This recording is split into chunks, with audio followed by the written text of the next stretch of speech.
Friends అందరికీ నమస్కారం అండి. ఈరోజు మనం జామ చెట్టు గురించి తెలుసుకుందాం. జామ చెట్టులోని ఆకులు కాయల గురించి తెలుసుకుందాం. ఆకుల్లో కాయల్లో ఎన్ని ఉపయోగాలు ఉన్నాయో మనం జామ చెట్టు మనకు అందరికీ తెలిసిన చెట్టు. మన చిన్నతనంలో జామ చెట్టు ఎక్కి ఆడుకొని కాయలు తినేవారు. ఇప్పుడు పిల్లలకి అవేమీ లేవు, సంతోషాలే లేవు.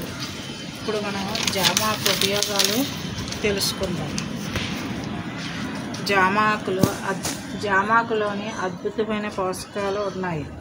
జామాకులు అద్భుతంగా శరీరంకి ఎంతో మేలు చేస్తాయి.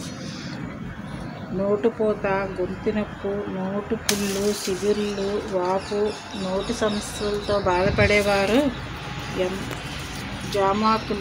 లేత జామాకులని 4-5 ఆకులు తీసుకొని నమిలితే ఆ నోటు పూత, నోటి చీళ్ళ నుంచి వచ్చిన రక్తము, దుర్వాసన తగ్గుతుంది. జామాకు కషాయం తీసుకోవడం వల్ల శరీరంలో కొవ్వుని కరిగిస్తుంది.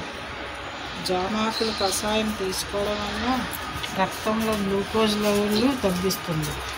మధుమేహంతో బాధపడేవారు జామాకుల కషాయం ఎంతో ఉపయోగపడుతుంది. మధుమేహంతో బాధపడేవారికి జామాకుల కషాయం ఎంతో ఉపయోగపడుతుంది. జామాకులు పసుపు కలిపి నూరి ఆ ముద్దను గజ్జి, తామర మీద రాస్తే అవి తొందరగా తగ్గుతాయి. జామాకులతో ఉదయాన్నే టీ చేసుకొని తాగితే మలబద్ధకం కూడా తగ్గుతుంది. మోకాళ్ళ నొప్పులు, ఒళ్ళు నొప్పులు ఉన్నవారు జామాకుల టీ రోజు తాగడం వల్ల ఒళ్ళు నొప్పులు కూడా తగ్గుతాయి, మోకాళ్ళ నొప్పులు కూడా తగ్గుతాయి. జామాకుల కషాయము రోజు తీసుకుంటే రోగ నిరోధక శక్తి పెరుగుతుంది. జామాకులతో కషాయం చేసుకొని తాగితే విరోచనాలు ఉన్నప్పుడు విరోచనాలు కూడా తగ్గుతాయి.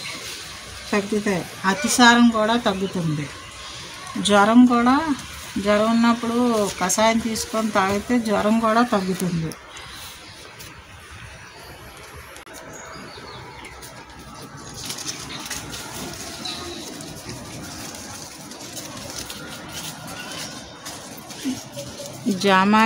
జామకాయ గురించి తెలుసుకుందాం.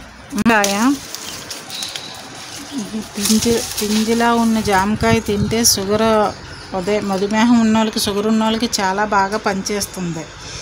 ఇది పళ్ళు అంట్లోని జామకాయ నెంబర్ 1. ఈ జామకాయలకి మందు అది కొట్టరు. ఇది బాగా పరువెక్కిన తర్వాతే కోస్తారు. పరువెక్కలేనప్పుడు మందు కొట్టినా ఇది మొగ్గదు. అందువల్ల జామకాయ ఎలా తిన్నా సరే ఆరోగ్యమే. జామకాయ తినడం వల్ల షుగర్ లెవెల్ తగ్గుతుంది. బరువు తగ్గడానికి కూడా జామకాయలు ఉపయోగపడతాయి. జామ పళ్ళు తీసుకోవడం వల్ల పళ్ళు మలబద్ధకం తగ్గుతుంది.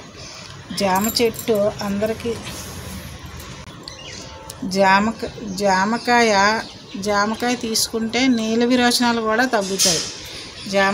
ఈ జామకాయ తీసుకుంటే నీల విరోచనాలు కూడా తగ్గుతాయి.